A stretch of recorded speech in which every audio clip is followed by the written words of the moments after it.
Following several major breaking news stories this morning. First, a mother of three shot in the head has just died, according to family members. We are live with the new information on the gunman. And then breaking news in Riviera Beach, where we have just learned a man has died, shot several times outside this local apartment complex. What we are now learning about this crime scene. Plus, two young men extremely lucky to be alive this morning after this nasty accident at 95. Our news crew saw the entire thing happen, how a semi was also involved. We're also tracking rain on the radar. A few showers coming on shore this morning, plus what we can expect for this afternoon. Now, CBS 12 News This Morning. All right, we're getting new information on all that breaking news that we're following that's been developing throughout the morning. Hello, everyone. I'm Eric Roby. And I'm Suzanne Boyd. 6 a.m. is the time. We've got more breaking news as well. Plus, we want to get to weather and traffic together every 10 minutes. We are tracking a few showers. Looks like mostly out of here, though, right, Chris? Most of them are just off the coast right now. We do have a nice sunrise. Take a look at that. Sun coming up officially here in just about 29 minutes. It's 6 a.m., sunrise 6:30. Now, there are some showers. They're well offshore. These are about 60 miles offshore Boca and Delray. These showers on the Treasure Coast are only about 15 miles offshore, and we'll pick up one or two during the morning hours. There's a change in the weather pattern, and it's a good change. We'll look at that ahead in just a minute. Let's get a look at traffic, and here's Lauren. Thanks, Chris. And we're checking in Port St. Lucie right now. If you're heading out along the Turnpike or I-95, you won't encounter any problems. Speeds right now are between 65 and 70 miles per hour there. Let's get a live look outside through Traffic Tracker 12. How are we shaping up, Sam? Good morning, everyone. Out here in Palm Beach County, we're shaping up nicely on I-95 right now. I'm making my way south right near Okeechobee Boulevard in the West Palm Beach area. Traffic is up to speed. Well, an update to some breaking news right now. A local neighborhood shaken up after a mother of three was shot and killed. Her young children held at gunpoint as well. This is an unbelievable story unfolding as we speak. The scene still happening at High Paluxo, east of Military Trail near Boynton Beach. The gunman still nowhere to be found. Let's get to CBS 12's Thomas Forrester. He is live, and family members telling you that that young mother has passed away. That they are, Eric. Still a very emotional scene here. And as you mentioned, just minutes ago, family members came out of the house very emotional, yelling, "She's dead. She's gone. I can't believe she's gone." Now, referring to the mother of three, including that of a one-year-old baby. She's now passed away, according to family members, at Delray Medical Center. Now, still a very active scene here along Spider Lily Lane in West Boynton Beach. This all went down around 1:30 this morning. A man with a ski mask, we're being told, entered the home through a garage as three people were talking outside. The suspect then forced 6 people, including the 3 kids, upstairs at gunpoint. One of the men, who spoke exclusively to CBS 12, was able to talk the shooter into letting the kids leave the room and go downstairs to the pool area in the backyard. The shooter then told the remaining 3 adults to get on the floor. That's when he shot the mother in the head. She was taken to Delray Medical Center, where family members have now told me she has now passed away. The shooter then took off in a vehicle. It was later found a few blocks away. Right now, PBSO is looking for that shooter. Now, the 3 children, I'm being told, who were outside of the home at the time of the shooting, they have now been placed in the care of other family members. We'll keep you updated as more details are released in this very emotional story. Until then, reporting live in West Boynton Beach, I'm Thomas Forrester, CBS 12 News This Morning. Our thoughts are definitely with that family this morning. All right, thank you, Thomas.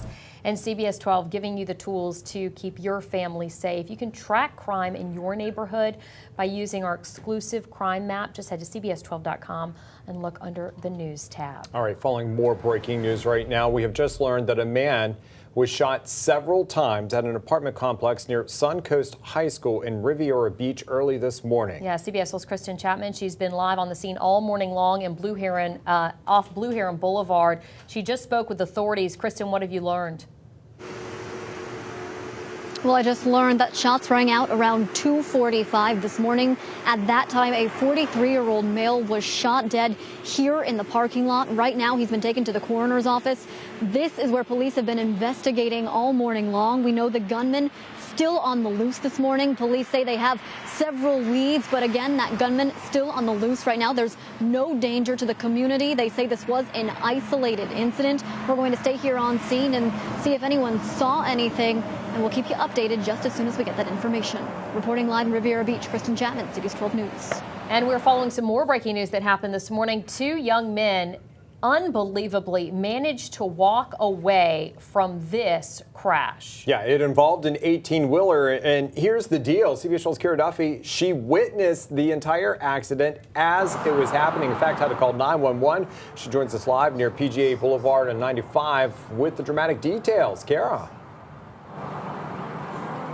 Eric, and when you see that footage there, it really is hard to imagine that those two people were able to walk away from this with just minor injuries. They actually walked themselves into the ambulance. Now, we were actually driving to another story, as you mentioned, on 95 North. This was right before the exit for PGA Boulevard. That's when we saw that SUV rear end a tractor trailer in front of it, causing the driver to lose control and spin across several lanes of traffic, ultimately coming to an end when it slammed into the concrete wall there. And of course, we immediately pulled over. You could hear the people in the vehicle yelling out for us to call 911.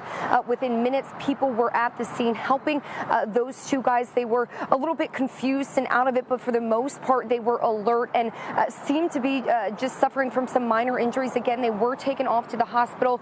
We do know, though, as of right now, that vehicle has since been towed from the scene and traffic is back up and moving smoothly. Reporting live in Palm Beach Gardens, I'm Kara Duffy, CBS 12 News.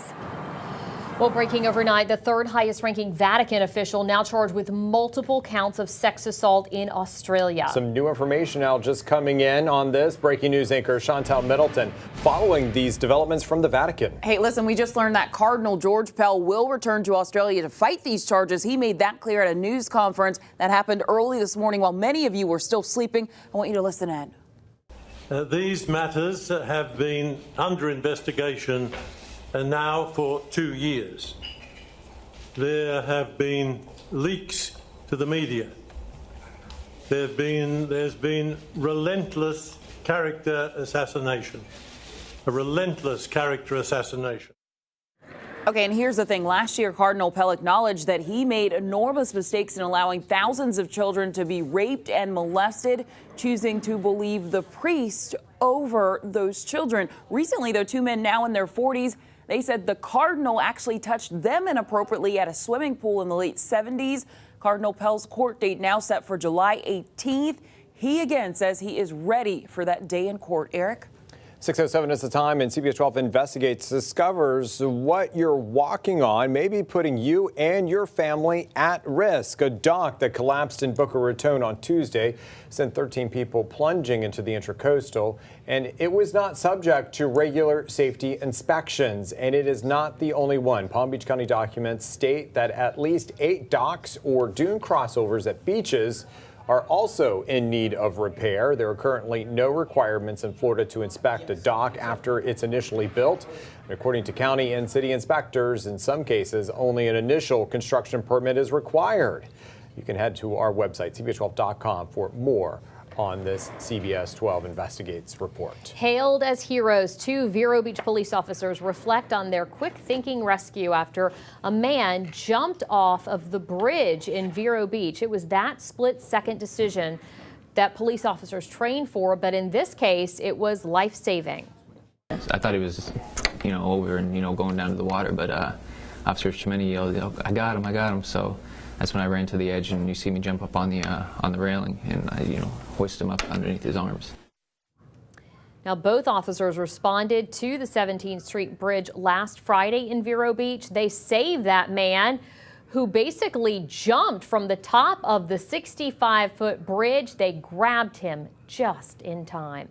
A former St. Lucie County Sheriff's deputy arrested for sexual battery is now facing some new charges. Deputies say Evan Kramer is also charged with beating another detainee in jail. Kramer was arrested in January for allegedly pulling over a woman and negotiating sex acts in order to keep her out of jail. New information in the case of 4 current and former Boynton Beach police officers charged with beating up a suspect and then trying to cover it up. The officers' attorneys say they are ready to fight the charges and will insist on going to trial. This all stems from a 3-year investigation into the violent arrest of Byron Harris back in 2014. The officers face between 30 and 40 years in prison if convicted. The judge set a trial date for late September or early October. 6:09 and on Capitol Hill this morning, Republicans scrambling, trying to save their Obamacare replacement plan. And now the president promising a big surprise when it comes to that health care bill. Healthcare is working along very well. We could have a big surprise with a great healthcare package. So now they're happy. What do you mean by big surprise, sir? I think you're going to have a great surprise. It's going to be great. Well, that statement comes just one day after Majority Leader Mitch McConnell delayed voting on that bill this week amid opposition from at least 9 Republican senators. Now GOP leadership working to have a revised health care bill released before the end of the week so that it can be scored over the July 4th recess to find out how much it will cost Americans. Part of President Trump's travel ban is expected to take effect today following Monday's ruling by the Supreme Court. People from 6 predominantly Muslim countries will be denied entry into the U.S. unless they have a bona fide connection to the country through family, business, or a university. 6:10 is the time. Let's go over to Chris Farrow with weather and traffic together every 10 minutes. It looks like things starting to calm down a bit. And we had a couple of thunderstorms early this morning, but everything's quiet right now. You're looking live right here from our Boca Raton camera. We're looking right up the Intracoastal, and the sun will be rising here in just about 19 minutes, and we'll see a pretty good deal of sunshine through the morning hours. By midday, we'll start to pick up a couple of showers. There's the live look off West Palm. There's the sun coming through a cloud right there. Well, there are a couple of showers out there. They're about 40, 50 miles offshore, so nothing's going to reach us anytime soon, but we'll have a couple of late morning showers. So here's your drive this morning. Sunny to partly cloudy skies, just a tiny morning shower by noon near 89. And then this afternoon, a couple of scattered showers and storms, but maybe less than the past couple of days and even less in the days ahead. We look better and drier. All right, we'll track that with all your weather in a minute. Let's look at traffic. Here's Lauren. And we're heading back up to the Treasure Coast. Again, Port St. Lucie, we're not seeing any issues along our major highways for you right now. If you're driving from Stewart to Vero Beach, 38 minutes for you along I-95. That is Martin Highway to State Road 60. And our traffic jam, Sam, is out in Traffic Tracker 12 this morning. How does it look, Sam? That's right, out here on the roads in Palm Beach County, and it is smooth sailing on I-95 right now. I am heading south in the Boynton Beach area, just passing Gateway Boulevard. Everything is up to speed out here northbound and southbound. Toddler drowning investigation. A little boy escapes from his babysitter in North Florida the alarming way he was able to get outside. It's a very serious situation. It's very dangerous. A powerful new poison, the drug possibly heading here to South Florida that has first responders extremely concerned. Plus, CVS takes a new approach to keeping you healthy. So what's happening to the candy and the tanning oil? And we continue to follow that breaking news of a mother of 3. Family members telling us shot and killed overnight. We'll have the latest for the search for the gunman.